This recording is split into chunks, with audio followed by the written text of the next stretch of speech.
예수 그리스도 이름으로 하나님 말씀 증거하겠습니다. 다 같이 하나님의 말씀 상고하겠습니다. 마가복음 1장 40절부터 45절까지 말씀을 봉독하겠습니다. 마가복음 1장 40절부터 45절까지 말씀을 봉독하겠습니다. 한 문둥병자가 예수께 와서 꿇어 엎드려 간구하여 가로되 원하시면 저를 깨끗게 하실 수 있나이다. 예수께서 민망히 여기사 손을 내밀어 저에게 대시며 가라사대 내가 원하노니 깨끗함을 받으라 하신대. 42절 곧 문둥병이 그 사람에게서 떠나가고 깨끗하여 진지라. 엄히 경계하사 곧 보내시며 가라사대 삼가 아무에게 아무 말도 하지 말고 가서 네 몸을 제사장에게 보이고 네 깨끗게 됨을 인하여 모세에 명한 것을 드려 저희에게 증거하라 하셨더니 45절 같이 읽어보겠습니다.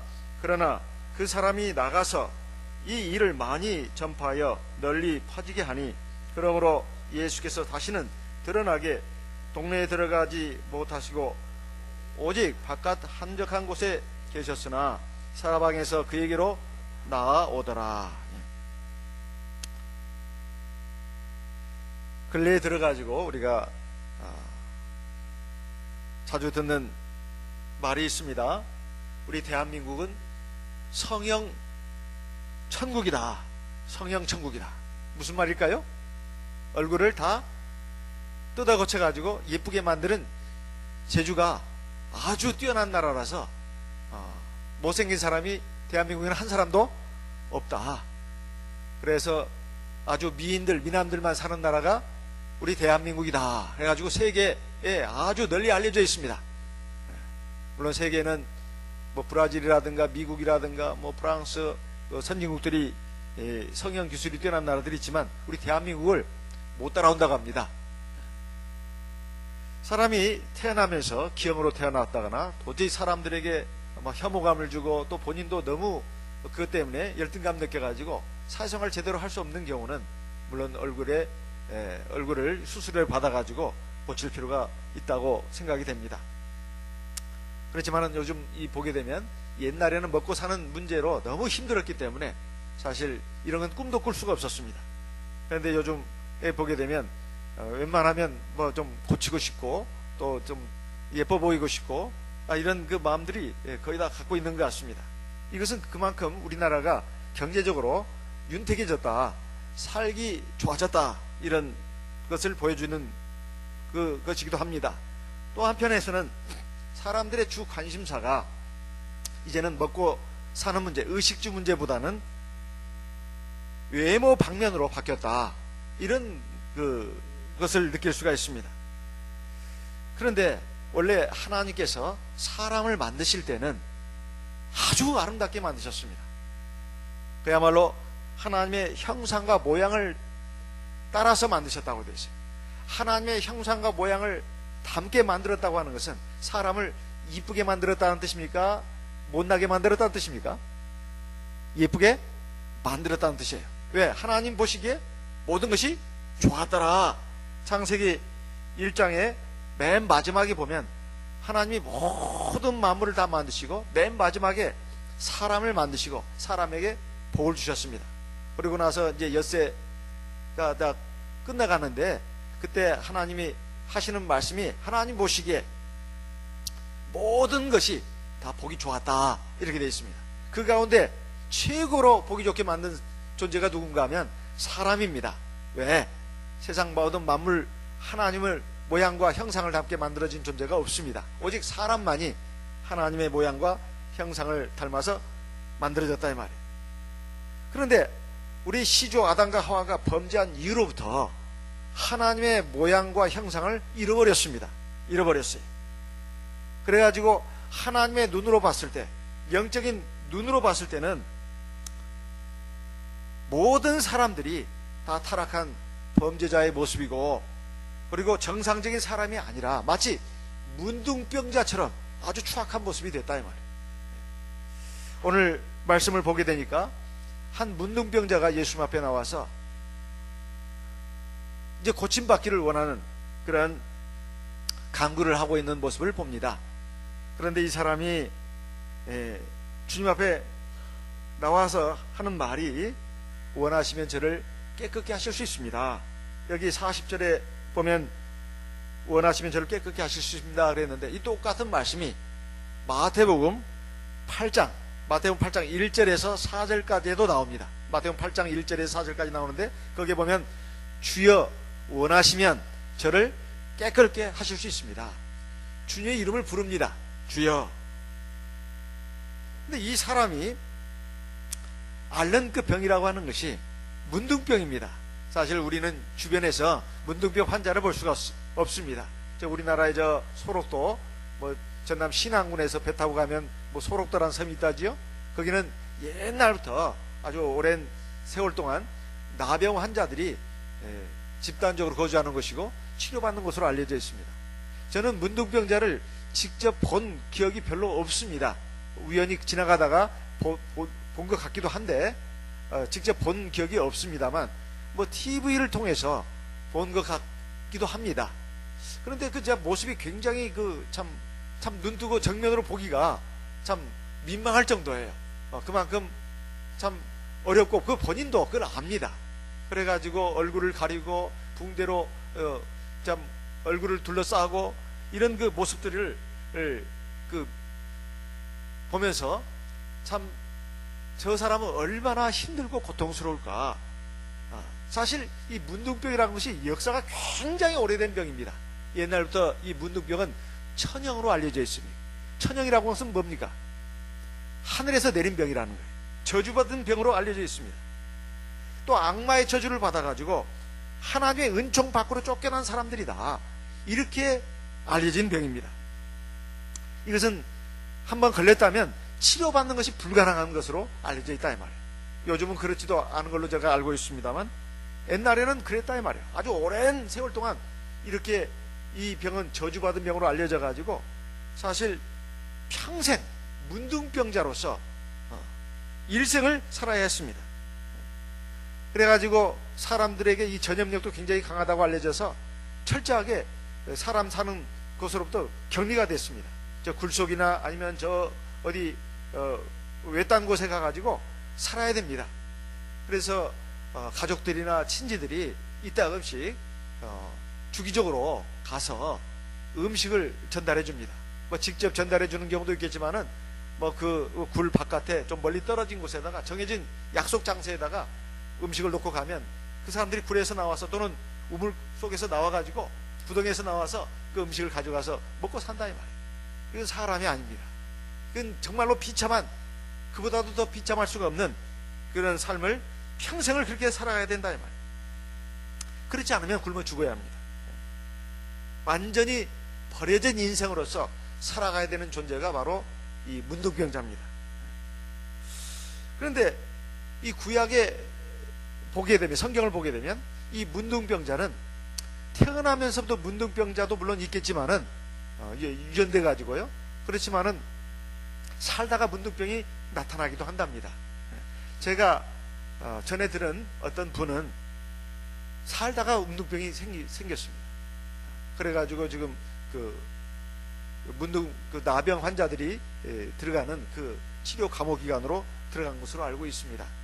이건 얼마나 참 가족에게는 청천벽력과 같은 그런 고통이고 불행이겠습니까? 성경에 보면 레위기 13장에 이런 사람들이 나타날 때 어떻게 해야 되는가를 말해주겠습니다. 레위기 13장 2절부터 읽어보겠습니다. 레위기 13장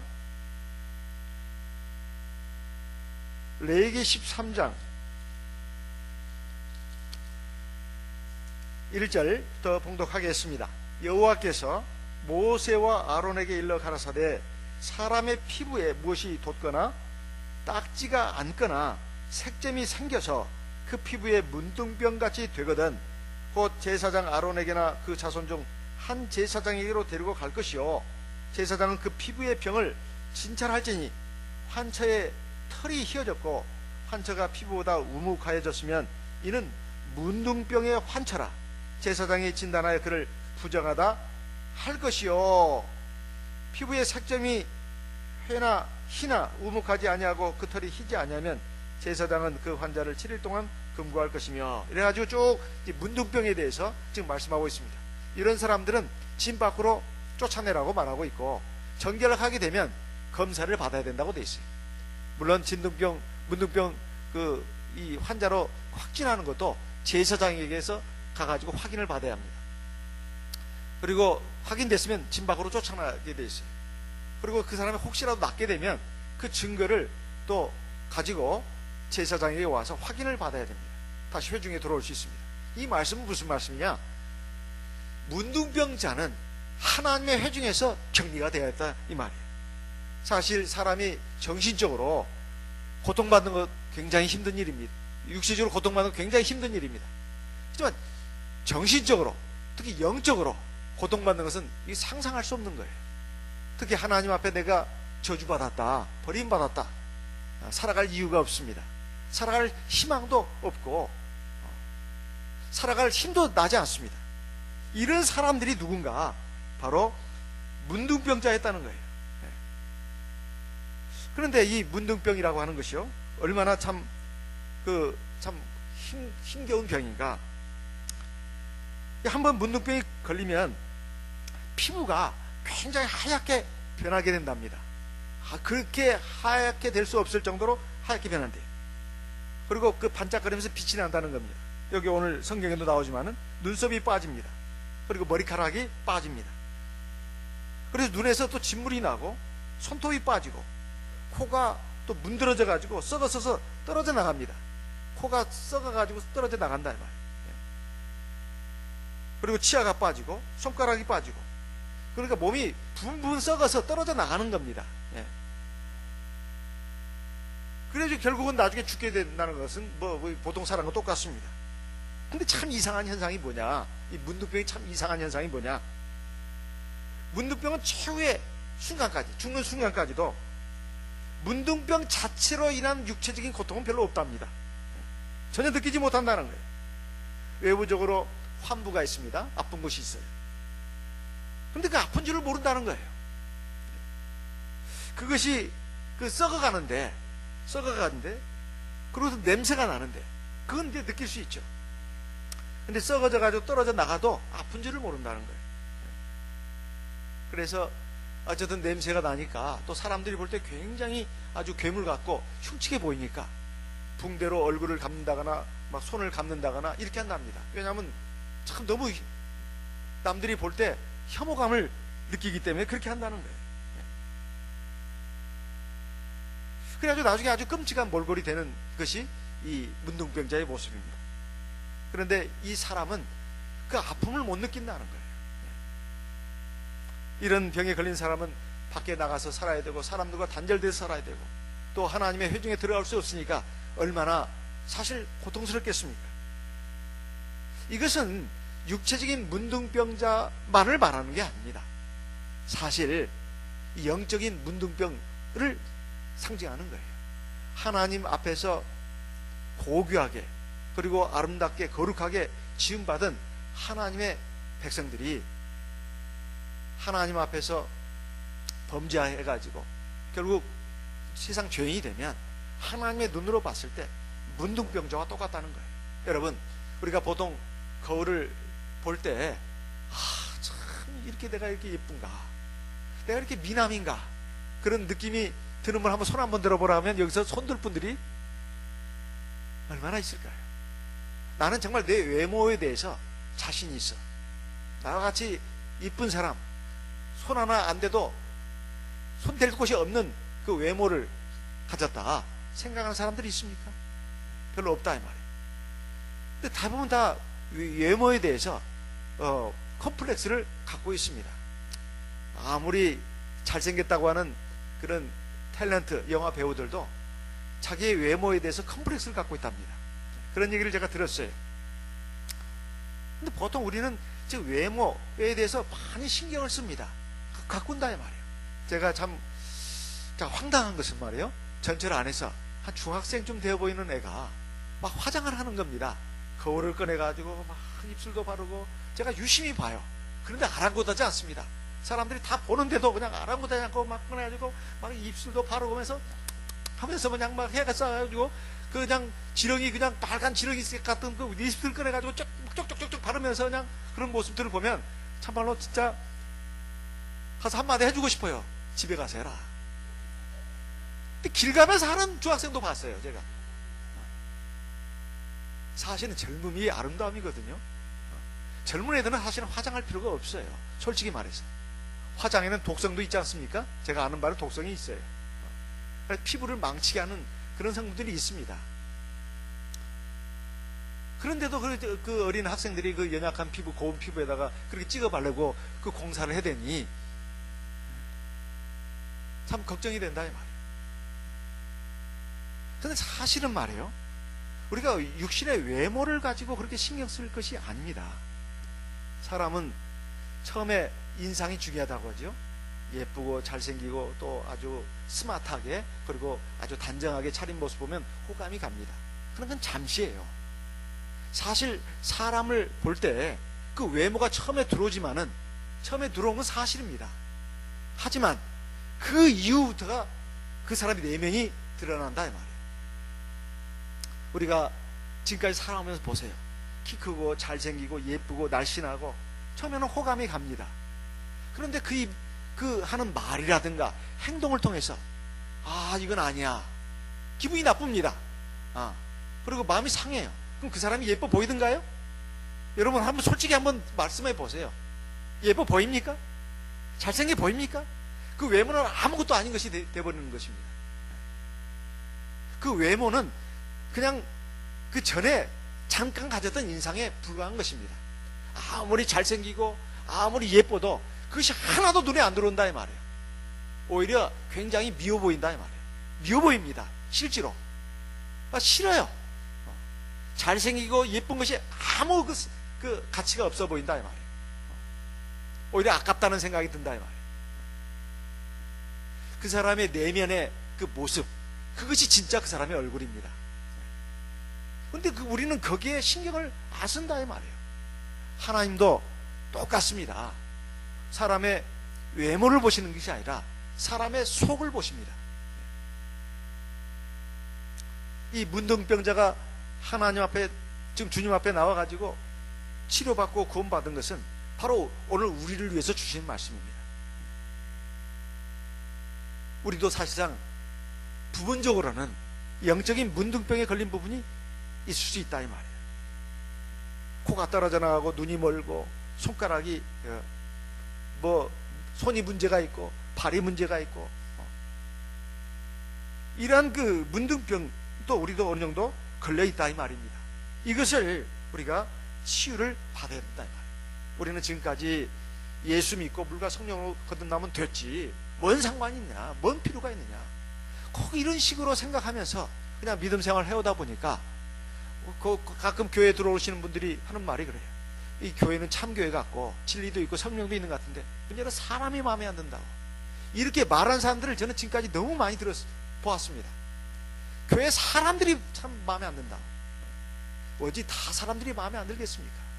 대부분은 다 천사 같은 모습이고 아름다운 모습이지만 그 중에 보면은 꼭 세상 사람보다 못한 영적인 문둥병자들이 있어가지고 아마 그분에게 큰 상처를 준 것 같습니다.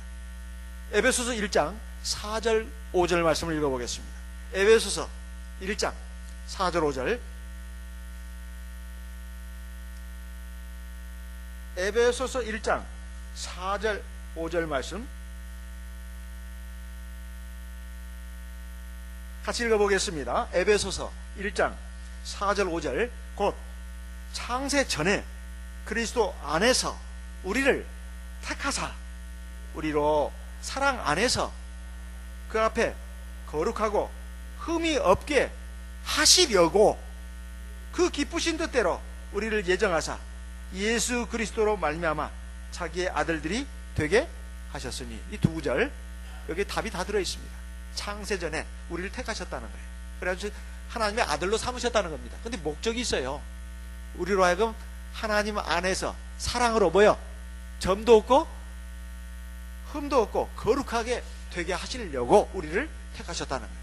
그 뒤에 읽어보면 그렇게 해가지고 어떻게 하신다고요? 우리를 영원한 하나님 나라 천국으로 인도해 드리신다는 거예요. 우리가 예수 믿고 물과 성령을 거듭나면 끝!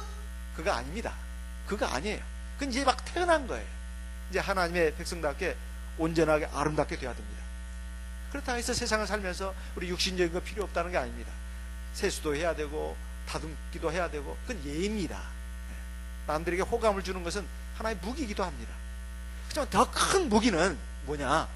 내면을 가꾸는 것입니다. 우리 속 내면을 거룩하고 아름답게 다듬어야 된다 이 말이에요.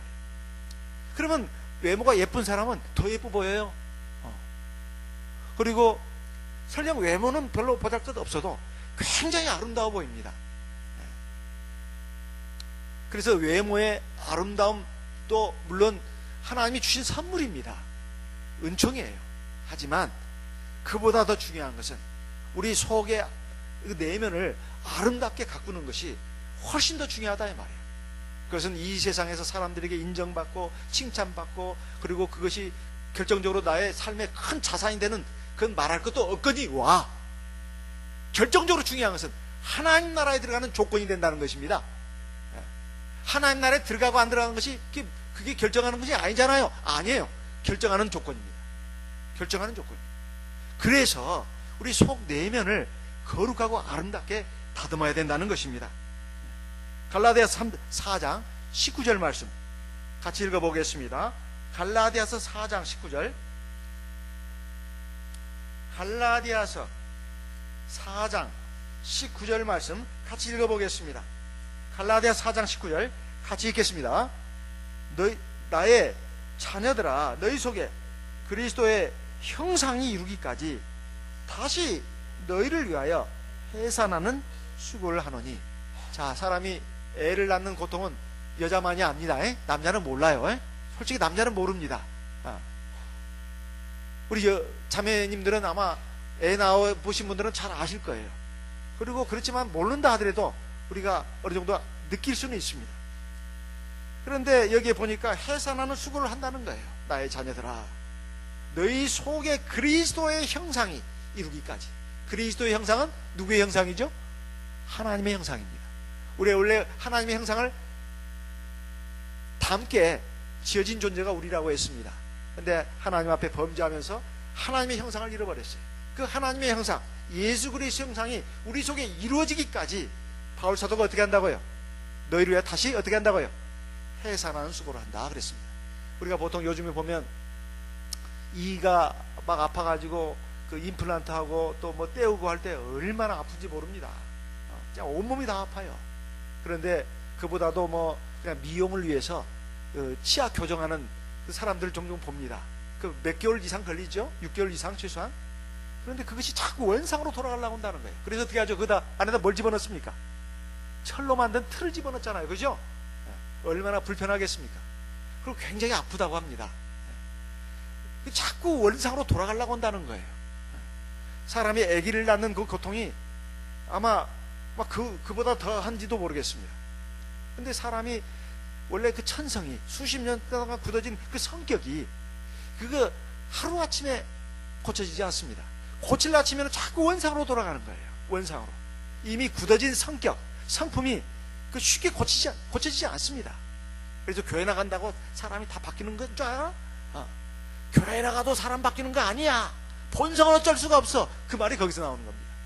그렇지만 불가능한 것은 아닙니다. 가능한 일이에요. 하지만 어려운 일입니다. 마치 애를 낳는 살점이 떨어져 나가고 뼈가 으스러지는 그 고통을 겪어야 된다 이 말이에요. 사람의 천성이 쉽게 안 바뀌는 겁니다. 그렇지만 바꿔야 된다 이 말이에요. 그것을 애를 낳는 고통으로 표현했습니다. 우리가 하나님의 형상을 닮아가고 그래서 거룩하고 아름답게 변모하는 이것이 쉬운 과정이 아니라는 거예요. 그렇지만 그 과정은 꼭 있어야 된다는 것입니다. 에베소 4장 23절 22절 24절까지 있는 말씀을 읽어보겠습니다. 에베소서 4장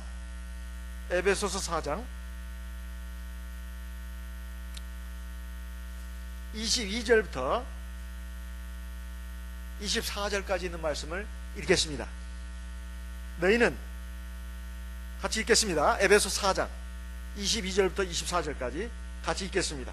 너희는 유혹의 욕심을 따라 썩어져 가는 구습을 좇는 옛사람을 벗어버리고 오직 심령으로 새롭게 되어 하나님을 따라 의와 진리의 거룩함으로 지으심을 받은 새 사람을 입어라. 자, 옛사람을 버리고 새 사람이 되라 이 말이죠.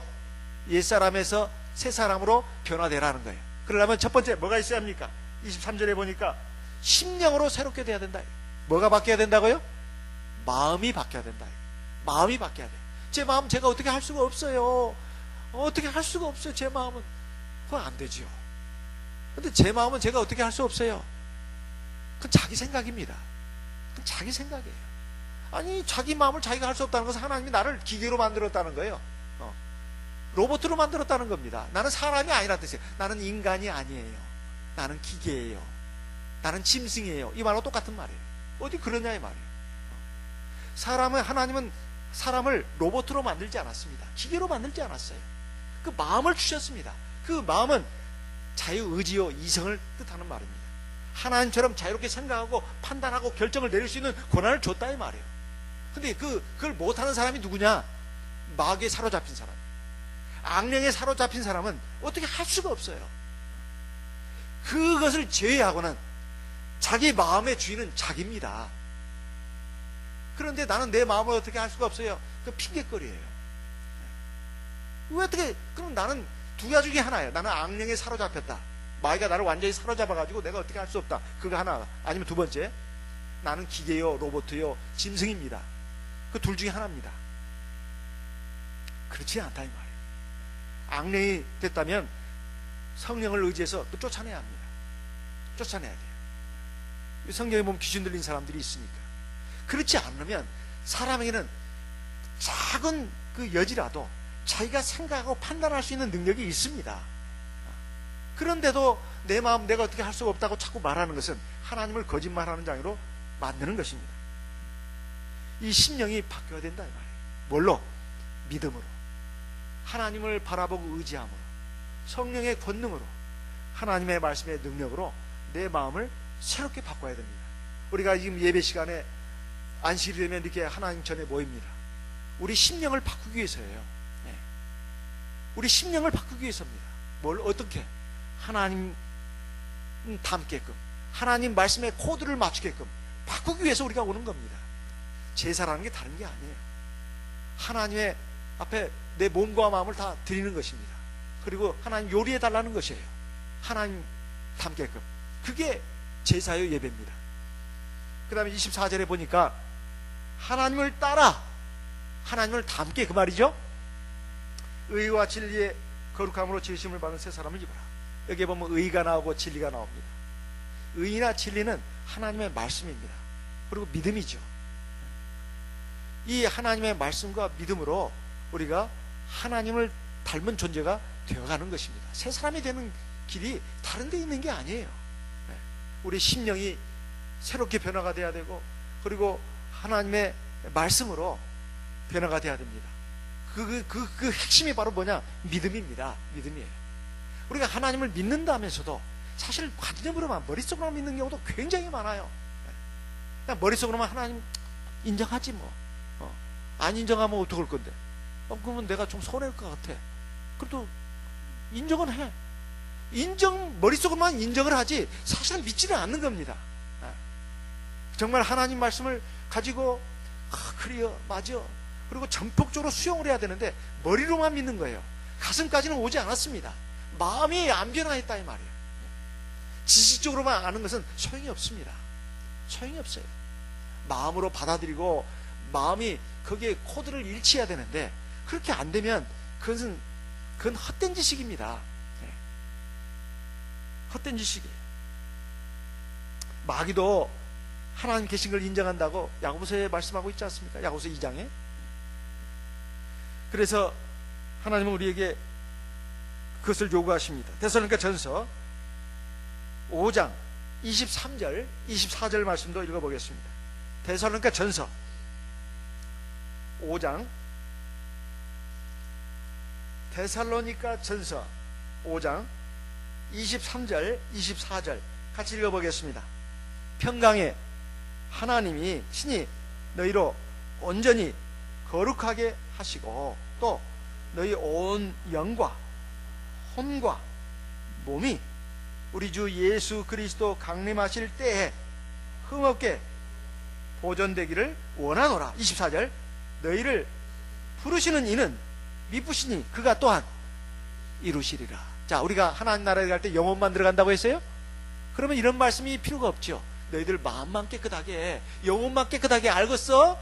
너희들의 몸 죄 마음껏 져도 돼. 그리고 더러워도 돼. 그렇게 말씀하지 않았습니다.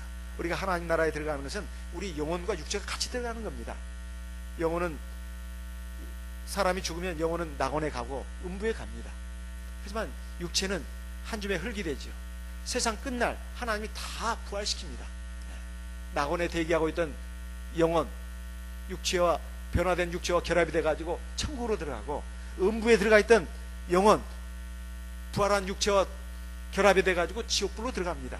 이게 성경에 나와 있어요. 하나님의 말씀은 틀림이 없습니다. 그래서 사람이 또 죄를 짓는 것도 다 우리 마음, 영혼 뿐만 아니라 몸을 통해서 죄를 짓는 거 아니겠습니까? 그래서 우리의 영과 혼과 몸이 하나님 나라에 들어갈 때까지 점도 없고 흠도 없게 되기를 원한다. 이것을 하나님께서 이루어 주실 것이다. 이렇게 말씀하고 있습니다. 자기 힘으로, 자기 수양으로 되는 게 아닙니다. 불교에서는 자기 힘으로 그걸 이룬다고 합니다. 불교에서는 인간을 최우선으로 삼아요. 인간이 신입니다. 사실은 사람이 그렇게 할 수 있다는 거예요. 하지만 우리 하나님 믿는 이 기독교 신앙에서는 인간은 그렇게 할 수 없다는 겁니다. 다 죄인이기 때문에 그렇게 할 수 없다는 거예요. 오로지 하나님의 은혜로, 그리고 하나님의 도심으로, 하나님의 능력으로, 역사로 그렇게 할 수 있다는 거예요. 하나님 힘이 아니고서는 할 수가 없습니다. 그래서 오늘 문둥병자도 주님 앞에 나온 것입니다. 주여, 원하시면 저를 깨끗게 하실 수 있습니다. 이 문둥병자에게 나타난 하나님의 치유의 역사는 어떻게 해서 이루어진 것일까요? 첫째, 이 문둥병자가 바로 주 예수에 대한 믿음을 가지고 있었다는 것입니다. 사실 믿음이 제일 중요한 것입니다. 주 예수님에 대해서 믿음을 가졌어요. 마태복음 8장 1절에 보면 주여 원하시면 저를 깨끗게 하실 수 있나이다. 우리 주 예수님이 단순히 성인 군자 중에 한 사람이 아니라 참 하나님 구주인 것을 믿었다 이 말입니다. 우리가 정말 이 믿음이 없이는 사실 구원받을 수 없습니다. 우리가 아무리 하나님 말씀을 듣고 성경에 나오는 많은 기적이사를 보고 들어도, 또 주변에 하나님의 역사를 체험했다고 하는 성도들의 간증을 들어도 그건 뭐 수천 년 전의 옛날 얘기지, 그게 사람이 또 만들어낸 얘기일 수도 있잖아. 뭐 어떤 사람이 뭐 기도해가지고 뭔 하나님의 역사도 체험했다던데, 기적도 체험했다던데, 그 사람은 믿음이 좋아서 그렇지 뭐 아무나 그런 일이 일어나나? 뭔 말을 해도 그냥 씨가 안 통하는 거예요. 그건 옛날 얘기고 요즘 시대는 안 맞는 얘기고, 그게 어떻게 또 믿을 수 있느냐? 그리고 저 사람 믿음이 좋아서 어쩌다 그거 된 거겠지. 자기한테는 적용을 안 시키려고 그래요. 자기는 항상 예외야. 나는 안 된다고. 그것이 불신앙입니다. 그것이 교만이고 어리석음이다. 하나님 인정하지 않는 거죠. 그게 믿음이 없는 거예요. 입으로 아무리 주여 주여 하면서도 마치 현실 문제로 들어가면 그걸 받아들이지 않는 겁니다. 어제 밤 예배 때도 나왔습니다. 두 소경이 주님 앞에 나와서 불쌍히 여기달라고 했을 때 주님이 뭐라고 했지요? 주님이 뭐라고 했습니까?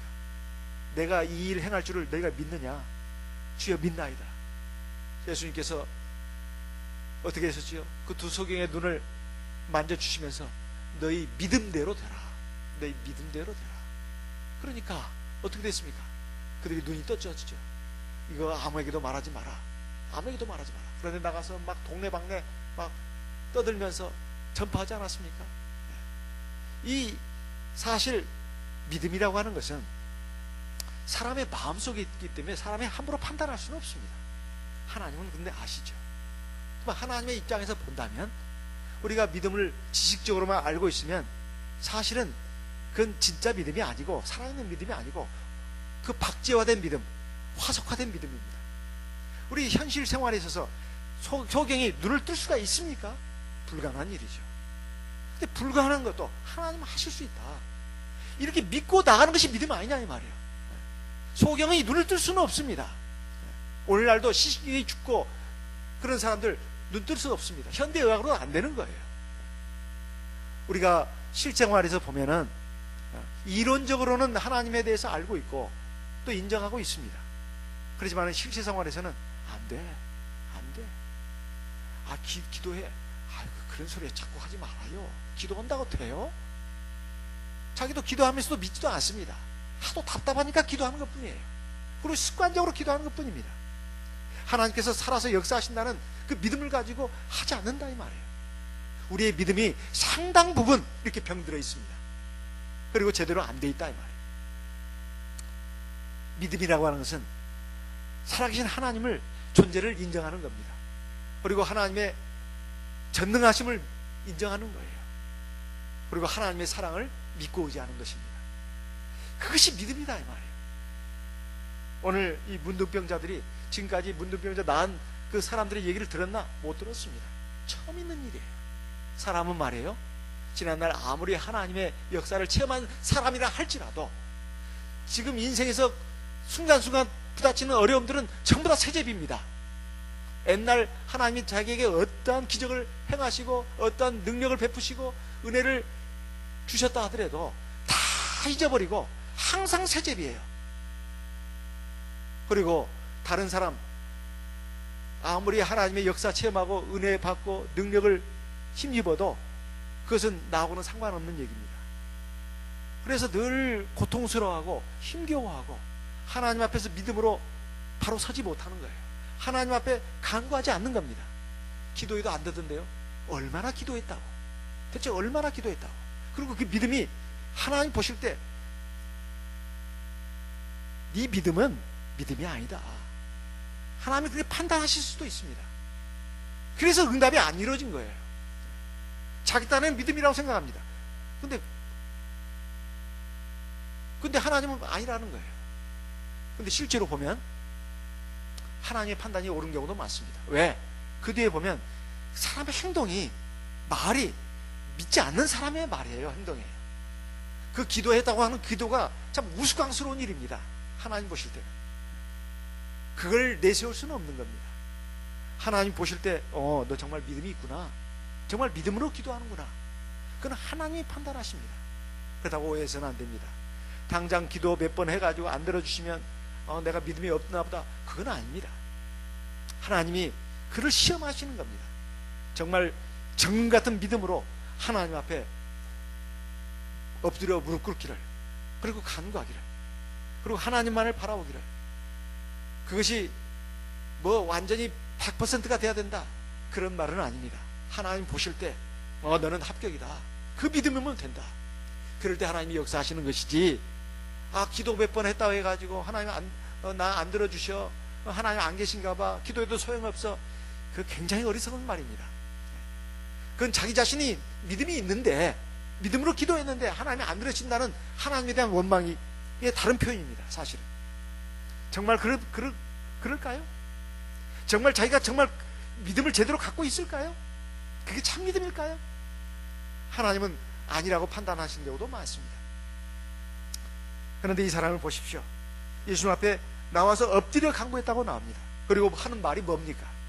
주여 원하시면 저를 깨끗게 하실 수 있나이다. 주여 원하시면 저를 깨끗게 하실 수 있나이다. 이것은 주님의 능력에 대해서 일말의 의심을 품고 있다는 말이 아닙니다. 주님에 대해서는 하등의 의심도 없었어요. 주님은 전능하신 하나님인 것을 믿었습니다. 하지만 동시에 생각한 것은 자기는 죄인이라는 거예요. 하나님 앞에 은혜를 받을 만한 자격이 과연 있는가? 거기에 대해서 아주 겸손한 마음을 가졌다는 것입니다. 주님이 능력이 없어서가 아니라 주님이 아직 내가 그 주님의 그 사랑과 은총을 받을 만한 그 준비가, 자격이 안 갖춰졌다고 판단하신다면 주시지 않을 수도 있다는 것입니다. 이걸 인정하는 믿음을 보인 거예요. 원하시면, 주여 원하시면 저를 깨끗게 하실 수 있습니다. 누가 원하시면? 주님께서 원하시면. 자기의 원이 아니라 주님의 원이 되어야 됩니다. 이 문둥병자가 주님 앞에 그렇게 말한 이유가 바로 그것입니다. 원하시면, 이 말은 주님의 뜻이라면 저를 낳아줄 수 있습니다. 고쳐줄 수 있습니다. 자기의 소원대로 이 문둥병이 고쳐지든 안 고쳐지든 주님의 뜻에 따르겠다고. 하지만 저로서는 너무나 고통스럽기 때문에, 이 사는 것이 아니기 때문에, 너무나 절망뿐이기 때문에 하나님 앞에 이렇게 간구할 수밖에 없습니다. 주여 불쌍히 여겨주십시오. 하지만 하나님 보실 때 내가 지난날 너무나 많은 죄를 졌고 지금도 엉망진창이고, 하나님 보실 때 결정적인 문제가 있고, 그래서 저에게 그런 큰 은혜를 베풀어 주실 수 없다고 판단하신다면 안 하셔도 됩니다. 하지만 주님, 저를 불쌍히 여겨주시기 바랍니다. 이런 말입니다. 이게 온전한 기도 아니겠어요? 이게 바른 믿음의 자세 아니겠습니까? 이 문둥병자의 태도는 참된 신앙, 온전한 신앙을 추구하는 우리 모두가 반드시 본받아야 될 부분입니다. 우리가 저마다 간절한 소원을 가지고 기도할 때 하나님의 뜻이 무엇인지 우리가 얼마나 살핍니까? 하나님은 나에 대해서 어떤 뜻을 갖고 있는데 그건 아랑곳하지 않고 맨날 내 욕심대로, 내 원대로만 막 구한다 이 말이에요. 들이민다 이 말이에요. 들이대요. 그러면 하나님 무조건 그래 알았다 주고 그러십니까? 물론 우리의 기본적인 것은 주십니다. 생명 유지에 필요한 양식도 주시고 건강도 어느 정도 주십니다. 그렇다고 해서 우리가 원하는 모든 것을 하나님이 다 들어주셔야 되는 것은 아닙니다. 오히려 그렇게 됐을 때 더 잘못되고, 또 하나님의 그 구원의 나라에 임하는데 실패하는 그 가능성이 있다는 것입니다. 그래서 우리의 요구대로 하나님이 바로 응답해 주지 않는다 하더라도 우리가 실망하거나 낙담해서는 안 됩니다. 하나님은 여전히 우리를 사랑하고 계십니다. 그 증거로서 성령을 우리 몸에 부어주셨다고 로마서 5장에 말씀하고 있지 않습니까? 나를 향하신 하나님의 선한 뜻, 온전한 역사가 틀림없이 언젠가 이루어질 것이다. 이걸 믿고 아무것도 염려하지 말고, 근심하지 말고, 불안에 떨지 말고, 모든 일에 기도와 간구로 우리 구할 것을 감사함으로 하나님께 아뢰어야 된다고 빌립보 4장에서 말씀하고 있지 않습니까? 그것이 참된 믿음입니다. 주여 원하시면 저를 깨끗게 하시나이다. 이런 믿음의 자세가 저와 여러분에게도 필요합니다. 이것을 들으신 주님께서 뭐라고 하셨습니까? 주님께서 민망히 여기셨다고 나옵니다.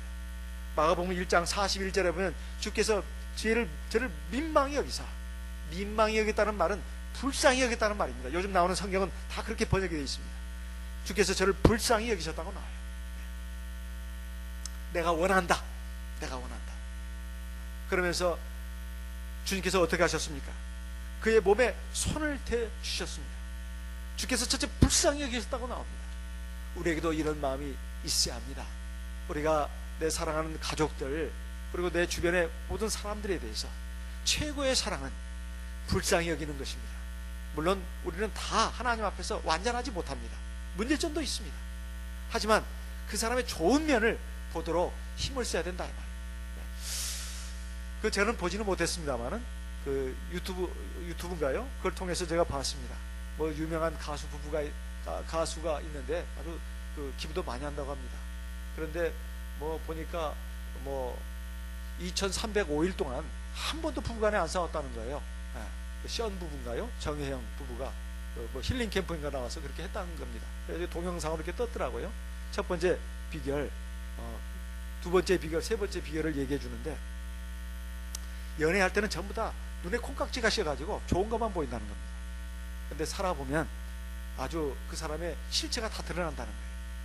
그랬을 때 그 사람의 그 좋은 면을 보도록 한 그 처음의 자세를 유지하라는 것입니다. 문제점은 다 있다는 거예요. 그래야 그 사람을 끝까지 사랑할 수 있다, 이렇게 말하고 있습니다.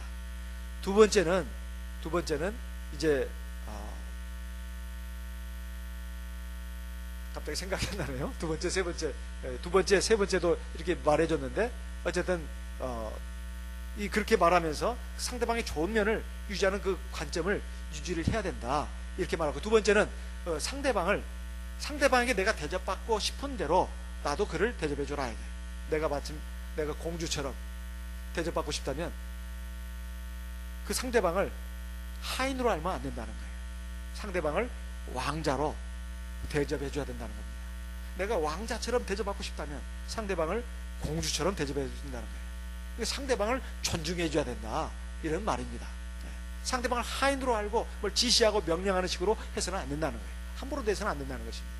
이게 두 번째 비결입니다. 이렇게 해서 전해주는 말을 들었을 때 지금까지 2300 며칠 5일 동안인가를 한 번도 안 싸웠다는 거예요. 그래서 제가 참 놀랬습니다. 참 놀랐어요. 참 이것은 참 놀라운 일이다. 참 놀라운 일이다. 우리도 그와 같은 마음을 가져야 되겠습니다. 그리고 예전에 칼럼을 쓰는 사람으로 이름을 떨쳤던 어떤 분이 이런 글을 썼습니다. 78살에 이분이 글을 썼는데요. 밉게 늙는 사람들의 특징, 이렇게 정리했습니다. 밉게, 사람이 나이가 들면 다 늙어지잖아요. 근데 늙어도 곱게 늙은 것이 아니라 밉게 늙는 사람들의 특징을 말해주는데, 제가 가만히 그걸 보면서 이건 노인들만을 위한 것이 아니고 우리 젊은 사람들, 우리 모든 사람들에게 참 유익한 말이다, 그런 생각이 들었습니다. 자, 밉게 늙는 사람들의 특징, 첫 번째, 평소 잘난 채, 있는 채, 아는 채를 하면서 거드름 부리기를 좋아한다는 거예요. 밉게 늙는 사람들의 특징이. 두 번째, 없는 채 한다는 겁니다. 세 번째, 우는 소리 넋두리를 잘한다는 거예요. 밉게 늙는 사람들의 특징이. 네 번째, 마음이 옹졸해서 너그럽지 못하고 쉽게 화를 낸다는 겁니다. 다섯 번째, 다른 사람은 안중에도 없는 아나무인격으로 행동한다는 거예요. 여섯 번째, 남의 말을 잘 안 듣고 자기 이야기만 늘어놓는다는 거예요. 이게 밉게 늙는 사람들의 특징이라는 겁니다. 그런데 이게 늙으신 나이 드신 분들만 그런 게 아니라 우리가 평상시에 저 사람 밉상이야, 이런 사람들의 특징이기도 합니다. 잘난 채, 있는 채, 아는 채를 하면서 막 거드름 부리기를 좋아하는 사람 참 그런 사람들이 마음에서 다 싫어합니다. 겸손해야 되죠. 아는 것이 많아도 참 상대방의 말을 많이 들어준다는 거예요. 사람이 얼굴을 보게 되면 귀는 몇 개예요? 2개예요. 입은 하나입니다. 왜 하나님이 이렇게 만드셨을까요? 말하는 것보다 듣는 것을 2배로 하라, 이 말이에요. 상대방의 말을 많이 들어주는 사람이 정말 훌륭한 사람입니다. 그리고 겸손한 사람이에요.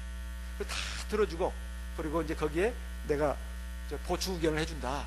그리고 문제점이 있을 때 살짝 해준다. 이게 굉장히 좋은 그 방식입니다. 사람이 겸손해야 된다는 거예요. 또 뭘 없다고 해가지고 나는 못났어, 무식해, 나는 어째 하면서 막 일부러 자기 막 깎아내리는 사람이 있어요. 그럴 필요가 없는 거예요. 없어도 참 비굴하지 말아야 합니다. 의연하게 나가야 돼요. 그런 사람은 가볍게 대할 수가 없습니다. 존중할 수밖에 없어요. 또 우는 소리 넋두리를 너드러놓는 것이 아니라 사람들에게 기쁨을 주고 평안을 주는 말을 해야 됩니다. 사람도 그렇습니다. 아무리 못생겨도 웃는 얼굴은 진짜 예쁜 얼굴이에요.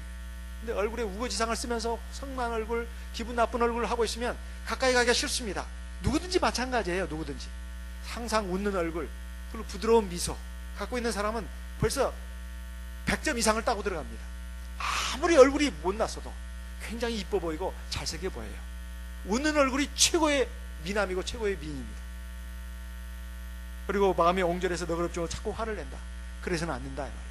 나이가 들어서 그렇게 된다는 게 아니라 젊었을 때부터 참 그런 분들이 있으면 참 아주 가까이 가기에는 너무 먼 당신이다. 항상 웬만한 것은 참 넘어가야 합니다. 넘어가고 너그럽게 대해주는 그런 마음을 가져야 되겠어요.